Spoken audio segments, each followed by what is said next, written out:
ವೃತ್ತಿಯಲ್ಲಿ ವಕೀಲರು 1997 ಅವತ್ತಿಂದ ಈ ತನಕ ವಕೀಲರಾಗಿ ಕೆಲಸ ಮಾಡ್ತಾ ಇದ್ದೀನಿ. ನನ್ನ ಬಗ್ಗೆ ಏನಾದ್ರು ಗೊತ್ತಾಗಬೇಕು ಅಂತಂದ್ರೆ ಗೂಗಲ್ ಅಲ್ಲಿ Supreeti advocate Bagepalli, MSR and associates Bagepalli ಅಂತ ನೋಡಿದ್ರೆ ನನ್ನ ಕೇಸ್ ಟ್ರ್ಯಾಕ್ ರೆಕಾರ್ಡ್ ನಿಮ್ಗೆ ಗೊತ್ತಾಗುತ್ತೆ.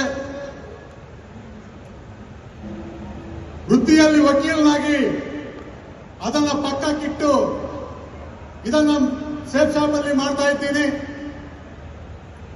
ಇಂಡಿಯಾದಲ್ಲೇ ನಂಬರ್ 1 ಪ್ಲೇಸ್ ಅಲ್ಲಿ ಹಿಸ್ಟ್ರಿ ಕ್ರಿಯೇಟ್ ಮಾಡುವ ರೀತಿಯಲ್ಲಿ ನಮ್ಮ ಟೀಮ್ ಕೆಲಸ ಮಾಡ್ತಾ ಇದೆ. ನಾವು ಅಷ್ಟೇ ರೀತಿಯಲ್ಲಿ ಸಾಧನೆ ಕೂಡ ಮಾಡ್ತಾ ಇದ್ದೇವೆ. ಫಾಸ್ಟೆಸ್ಟ್ ಡೈಮಂಡ್ ಅಂತ ಹೇಳಿ ಇವತ್ತು ನನಗೆ ಈ ಅಚೀವ್ಮೆಂಟ್ ಸಿಗ್ತಾ ಇದೆ. ಹೌದಲ್ವಾ? ಫಾಸ್ಟೆಸ್ಟ್ ಡೈಮಂಡ್ ಹೌದಾ ಅಲ್ವಾ? ಫಾಸ್ಟ್ ಅಣ್ಣ, ನೀವು ಅನ್ಕೊಂತ ಇದ್ರೆ ಫಾಸ್ಟ್ ಅಂತ ಹೇಳಿ. ಕರೆಕ್ಟ್ ಆಗಿ ನಾನು ಮನಸ್ಸು ಮಾಡಿದ್ರೆ 2 ವರ್ಷ 9 ತಿಂಗಳು ಬೇಕಾಗಿಲ್ಲ, 1.5 ವರ್ಷದಲ್ಲೇ ನಾನು ಡೈಮಂಡ್ ಆಗ್ಬೋದಾಗಿತ್ತು. ಬಟ್ ಆಗಿಲ್ಲ. ರೀಸನ್ ಬೇಕಾ? 1.5 ವರ್ಷದಲ್ಲಿ ನೀವು ಡೈಮಂಡ್ ಆಗ್ಬೇಕಾ? 2 ವರ್ಷದಲ್ಲಿ 3 ವರ್ಷದಲ್ಲಿ ನೀವು ಡೈಮಂಡ್ ಆಗ್ಬೇಕಾ? ಹಾಗಾದ್ರೆ ನಾನು ಮಾಡಿರುವ ತಪ್ಪುಗಳನ್ನ ನೀವು ಮಾಡಬಾರ್ದು. ಮಾಡ್ತೀರಾ? ನನಗೆ ಗೊತ್ತಿದೆ. 100% ಹೇಳ್ತಾ ಇದ್ದೀನಿ. ಸಂಜೆ 7 ಗಂಟೆ ಆಗಿದ್ರು ಕೂಡ, ಮಧ್ಯಾಹ್ನ ಊಟ ಇಲ್ಲದೆ ಇಲ್ಲಿ ಹಸಿಬಿದ್ರು ಕೂಡ ನೀವು ಈ ತನಕ ಕಾದಿದ್ದೀರಲ್ಲ, 1000% ನೀವು ಡೈಮಂಡ್ಸೇ. ಈಚ್ ಅಂಡ್ ಎವ್ರಿ ಪರ್ಸನ್ ನೀವು ಡೈಮಂಡ್ಸೇ. ಇವತ್ತು ಸುಬ್ಬಾರೆಡ್ಡಿ ಐದರ್ ಪ್ರೊಫೆಷನ್ ಐದರ್ ಇನ್ ಸೇಫ್ ಶಾಪ್ ನಿಮ್ಗೆ ಗೊತ್ತು.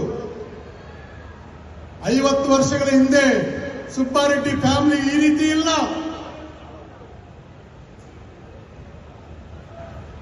ನನ್ನನ್ನ ಸಾಧನೆ ಮಾಡಲಿಕ್ಕಾಗಿಯೇ ನನ್ನ ತಂದೆ ತಾಯಿ ಈ ಪ್ರಪಂಚಕ್ಕೆ ಸುಬ್ಬಿರೆಡ್ಡಿ ಎಂದು ಹೆಸರಿಟ್ಟು ಕಲಿಸಿದ್ದಾರೆ.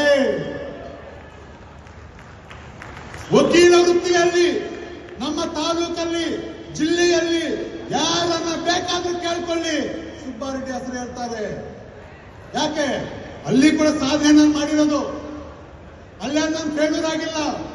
ಬಟ್ ಸೇಫ್ ಶಾಪ್ ಅಲ್ಲಿ ಇಡೀ ಇಂಡಿಯಾದಲ್ಲೇ ಇವತ್ತು ಕೂಗುವ ರೀತಿಯಲ್ಲಿ ನಮ್ಮ ಸಾಧನೆ ಇದೆ. ನಿಮಗೆ ಬೇಕಾ?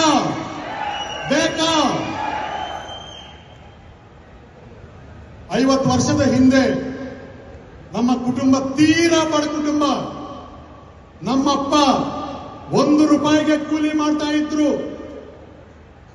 ಅಂತ ಕಡು ಬಡತನದಿಂದ ಬಂದಿರುವಂತ ವ್ಯಕ್ತಿ ನಾನು. ನನ್ನ ಶಿಕ್ಷಣ ವ್ಯವಸ್ಥೆ ಎಜುಕೇಶನ್ ಮಾಡುವಂತ ಸಂದರ್ಭದಲ್ಲಿ ಕೂಡ 3 ರೂಪೀಸ್ಗೆ ನಾನು ಕೂಲಿ ಮಾಡಿದ್ದೇನೆ. ಬಟ್ ಯಾವತ್ತೂ ಕೂಡ ಕಷ್ಟಗಳು ಬಂದಿದೆ ಅಂತೇಳಿ, ಸಮಸ್ಯೆಗಳು ಬಂದಿದೆ ಅಂತೇಳಿ ಹಿಂಜರಿದು ನಾನು ಕೂತವನಲ್ಲ. ನನ್ನ ಲೈಫಲ್ಲಿ ಒಂದಲ್ಲ ಒಂದು ರೀತಿಯಲ್ಲಿ ಒಂದು ಹೆಜ್ಜೆ ಮುಂದೆ ಹಾಕ್ತಾನೆ ಇವತ್ತು ನಾನು ಸಕ್ಸಸ್ ದಾರಿಯಲ್ಲೇ ಇದ್ದೀನಿ. ಯಾಕೆ? ಯಾವತ್ತೂ ಕೂಡ ನನ್ನಲ್ಲಿ ಹಿಂಜರಿಕೆ ಅನ್ನೋದಿಲ್ಲ. ಎಸ್, ನಮ್ಮಪ್ಪ 10 ರೂಪಾಯಿ ಫೀಸ್ ಕಟ್ಟಿ ಓದಿಸ್ಲಿಕ್ಕೆ ಕೂಡ ಸಾಮರ್ಥ್ಯ ಇರಲಿಲ್ಲ.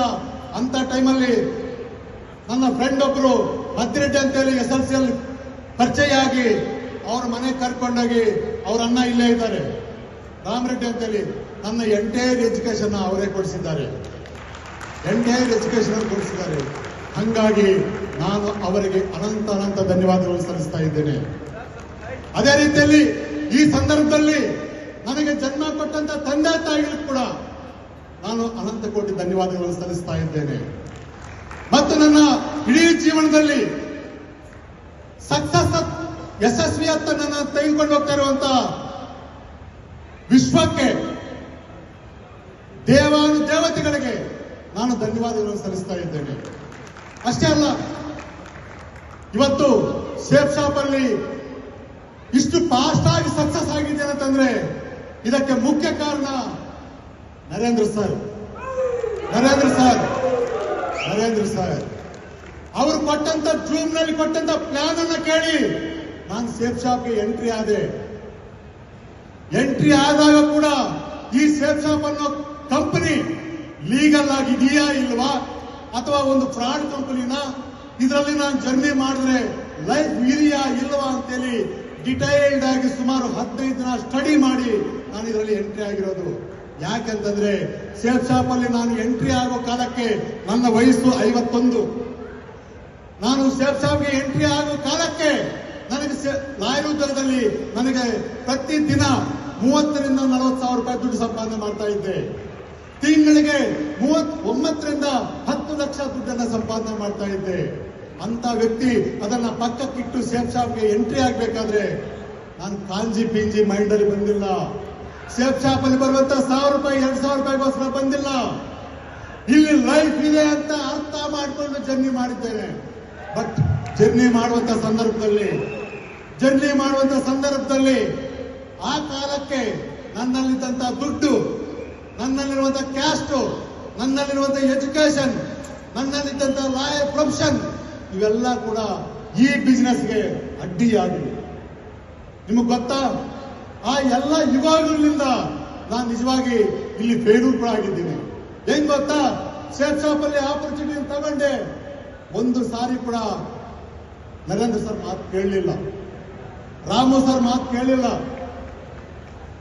ಅವರು ನಾನು ಹೇಳಿದ ರೀತಿ ಕೇಳಬೇಕು ಅಂತ ಅವ್ರ ಮೇಲೆ ಡಿಕ್ಟೇಟ್ ಮಾಡ್ತಾ ಇದ್ದೆ. ಬಟ್ ಅವರು ನನ್ನನ್ನ ನಿಭಾಯಿಸಿದ್ರು. ಪೇಷನ್ಸ್ ಆಗಿ ನಿಭಾಯಿಸಿ ನನ್ನನ್ನ ಫಸ್ಟ್ ರ್ಯಾಂಕ್ ಮಾಡಿದ್ರು, ಸೆಕೆಂಡ್ ರ್ಯಾಂಕ್ ಮಾಡಿದ್ರು, ಥರ್ಡ್ ರ್ಯಾಂಕ್ ಮಾಡಿದ್ರು, 4th ರ್ಯಾಂಕ್ ಮಾಡಿದ್ರು, 5th ರ್ಯಾಂಕ್ ಮಾಡಿದ್ರು, 6th ರ್ಯಾಂಕ್ ಮಾಡಿದ್ರು. ಬಟ್ ನಿಜವಾಗಿ ಹೇಳ್ತಾ ಇದ್ದೀನಿ, ನನಗೆ ಗೊತ್ತು. ಯಾಕಂತಂದ್ರೆ ನಾನು ಯಾವುದೇ ಕಾರಣಕ್ಕೆ ಪ್ಲಾನ್ಸ್ ಕೊಡಿಸ್ತಾ ಇದ್ದೆ, ಫಾಲೋ ಅಪ್ ಹೋಗ್ತಾ ಇರಲಿಲ್ಲ. ವೆನ್ಯೂಗಳಲ್ಲಿ ಸರಿಯಾಗಿ ಕೂತ್ಕೊಂತ ಇರಲಿಲ್ಲ, ಅವ್ರು ಹೇಳಿದ ಮಾತುಗಳನ್ನು ಕೇಳ್ತಾ ಇರಲಿಲ್ಲ. ಆ ರೀತಿಯಾಗಿ ಜೊತೆಗೆ ಅವರು ಕೆಲಸ ಮಾಡಿ ದುಡ್ಡು ತರಿಸ್ತಾ ಇದ್ರೆ ತಗೊಂತಾ ಇದ್ದೆ. ನನ್ನ ಟೀಮ್ನವ್ರು ಕೆಲಸ ಮಾಡಿ ದುಡ್ಡು ತರಿಸ್ತಾ ಇದ್ರೆ ತಗೊಂತಾ ಇದ್ದೆ. ಅದಕ್ಕೆ ಬೆಲೆ ಕೊಡ್ತಾ ಇರಲಿಲ್ಲ. ಬಟ್ ಸೇಫ್ ಶಾಪ್ ಅನ್ನೋ ಕಂಪನಿನಲ್ಲಿ ಭವಿಷ್ಯತ್ತಿದೆ ಅಂತ ನನಗೆ ಅರ್ಥ ಆಗಿತ್ತು ನಮ್ಮ ಸೋಮಶೇಖರ್ ಮಹಾಗುರುಜಿ ಕೊಟ್ಟಂತ ದಿಶಾದಲ್ಲಿ. ಫಸ್ಟ್ ದಿಶಾದಲ್ಲಿ ನನಗೆ ಬರೀ ಕಾನ್ಫಿಡೆಂಟ್ ಬಂತು, ಜರ್ನಿ ಮಾಡ್ತಾ ಇದ್ದೆ. ಸೆಕೆಂಡ್ ದಿಶಾದಲ್ಲಿ ಕೂಡ ನನಗೆ ಅಷ್ಟಾಗಿ ಅರ್ಥ ಆಗಲಿಲ್ಲ. 3ನೇ ದಿಶಾ ಆಗೋ ಕಾಲಕ್ಕೆ ನಾನು ಟೋಪಾಸ್ ಲೆವೆಲ್ ಅಲ್ಲಿದ್ದೆ. ಟೋಪಾಸ್ ಲೆವೆಲ್ ಇದ್ದಾಗ ಆ ದಿಶಾ ತಗೊಂಡ್ಮೇಲೆ ಅದೊಂದು ದಿಶಾ ಅಂತಂದ್ರೆ ಮೈಂಡ್ ಬ್ಲೋಯಿಂಗ್ ದಿಶಾ. ನಿಜವಾಗಿ ಆ ದಿಶಾದಿಂದ ನನ್ನ ಮೈಂಡ್ ತುಂಬಾ ಪರಿಪೂರ್ಣವಾಗಿ ಬದಲಾವಣೆ ಆಯಿತು. ಅವತ್ತಿಂದ ನಾನು ಸೇಫ್ ಶಾಪ್ ಅಲ್ಲಿ ಫುಲ್ ಟೈಮರ್ ಅಂತ ಹೇಳಿ ಡಿಸಿಷನ್ ತಗೊಂಡೆ. ಫುಲ್ ಟೈಮರ್ ಅಂತ ಡಿಸಿಷನ್ ತಗೊಂಡ್ಮೇಲೆ ಸಕ್ಸಸ್ ಮೇಲೆ ಸಕ್ಸಸ್. ಯಾವ ಕಾರಣಕ್ಕೂ ಕೂಡ ನರೇಂದ್ರ ಸರ್ ಮಾತನ್ನ ಆವತ್ತಿಂದ ನಾನು ಕೈ ಬಿಟ್ಟಿಲ್ಲ. ಅವ್ರು ಏನ್ ಹೇಳ್ತಾರೋ ಅದನ್ನು ಕೇಳ್ಕೊಂಡು ಹೋಗಿದ್ದಕ್ಕಾಗಿ ಇವತ್ತಿಷ್ಟೆಲ್ಲ ರಿಸಲ್ಟ್ ಬರ್ತಾ ಇದೆ. ಎಸ್, ಯಾವತ್ತು ಕೂಡ ಅಪ್ಲೈನ್ ಮಾತು ಯಾರು ಕೇಳ್ತಾರೋ ಅವ್ರು ಮಾತ್ರ ಸಕ್ಸಸ್ ಆಗಲಿಕ್ಕೆ ಸಾಧ್ಯ ಇರುತ್ತೆ. ಅಪ್ಲೈನ್ ಮಾತು ಕೇಳಿಲ್ಲ ಅಂತಂದ್ರೆ ಜಾಟಿ ಇಲ್ಲದ ಬಂಗಾರದ ರೀತಿಯಲ್ಲಿ, ಅರ್ಥ ಆಯ್ತಾ? ಅಪ್ಲೈನ್ ಮಾತು ಯಾರು ಕೇಳ್ತಾರೋ ಅವ್ರು 100% ಸಕ್ಸಸ್ ಆಗ್ತಾರೆ. ಇಲ್ಲಿ ನಾನು ಹೆಚ್ಚಾಗಿ ಫಾಲೋ ಮಾಡಿದ್ದು ನರೇಂದ್ರ ಸರ್ ಅವರನ್ನ, ಸೋಮಶೇಖರ್ ಮಹಾಗುರುಜಿಯನ್ನ. ಎಸ್, ಫಾಲೋ ಮಾಡಿದ ಮೇಲೆ ನಿಜವಾಗಿ ಹೇಳ್ತಾ ಇದ್ದೀನಿ, 6ನೇ ರ್ಯಾಂಕ್ ಅಲ್ಲಿ ಬೆಸ್ಟ್ ಪರ್ಫಾರ್ಮ್ ಅವಾರ್ಡ್ ತಗೊಂಡೆ. 7ನೇ ರ್ಯಾಂಕ್ ಅಲ್ಲಿ ಟೋಪಾಸ್ ಲೆವೆಲ್ ಕೂಡ ಬೆಸ್ಟ್ ಪರ್ಫಾರ್ಮ್ ಅವಾರ್ಡ್ಗಳನ್ನು ತಗೊಂಡಿದ್ದೀನಿ ನಾನು. 8ನೇ ರ್ಯಾಂಕ್ ಅಲ್ಲಿ ಕೂಡ ಬೆಸ್ಟ್ ಪರ್ಫಾರ್ಮ್ ಅವಾರ್ಡ್ಗಳನ್ನು ತಗೊಂಡಿದ್ದೀನಿ.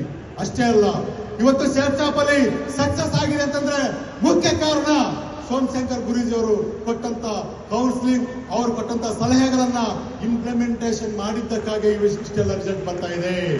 ಏನ್ ಮಾಡಿದ್ವಿ? ಇಷ್ಟು ರಿಸಲ್ಟ್ ನಾವು ತಗೊಳ್ಳೋದಕ್ಕೆ ಏನ್ ಮಾಡಿದ್ವಿ? ಮಾಡಿದ್ದೆಲ್ಲ ಒಂದೇ. ಹೋಮ್ ವೆನ್ಯೂಗಳನ್ನ ಜಾಸ್ತಿ ಮಾಡಿದ್ವಿ, ಹೋಮ್ ಗ್ರೂಪ್ ಮೀಟಿಂಗ್ ಗಳನ್ನ ಜಾಸ್ತಿ ಮಾಡಿದ್ವಿ, ಹೋಮ್ ಟ್ರೈನಿಂಗ್ ಅನ್ನ ಜಾಸ್ತಿ ಮಾಡಿದ್ವಿ. ಜಾಸ್ತಿ ಅಂತಂದ್ರೆ ಒಂದು ವಾರದಲ್ಲಿ 150ಕ್ಕಿಂತ ಹೆಚ್ಚಿನ ಹೋಮ್ ವೆನ್ಯೂಗಳನ್ನ, ಹೋಮ್ ಟ್ರೈನಿಂಗ್ ಮಾಡಿದ್ದೀವಿ. ಆದ್ರಿಂದ ಈ ರಿಸಲ್ಟ್ ಬಂತು. ಆ ರೀತಿ ಮಾಡಿದ್ದಕ್ಕಾಗಿ ಗ್ರೌಂಡ್ ಲೆವೆಲ್ ಅಲ್ಲಿ ಲೀಡರ್ಸ್ ಜಾಸ್ತಿ ಬೆಳೆದುಬಿಟ್ರು. ಆದ್ರಿಂದ ನಮ್ಮ ಟೀಮ್ ಸ್ಪ್ರೆಡ್ ಆಗೋಯ್ತು. ಇನ್ನ ಒಂದು ನಾನು ಅರ್ಲಿಯರ್ ಸ್ಟೇಜ್ ಅಲ್ಲಿ ಫೇಲ್ಯೂರ್ ಆಗಲಿಕ್ಕೆ ಮುಖ್ಯ ಕಾರಣ ನನ್ನ ಪ್ರೆಷರ್ ಅಲ್ಲಿ ಆಗಿದ್ದೀನಿ.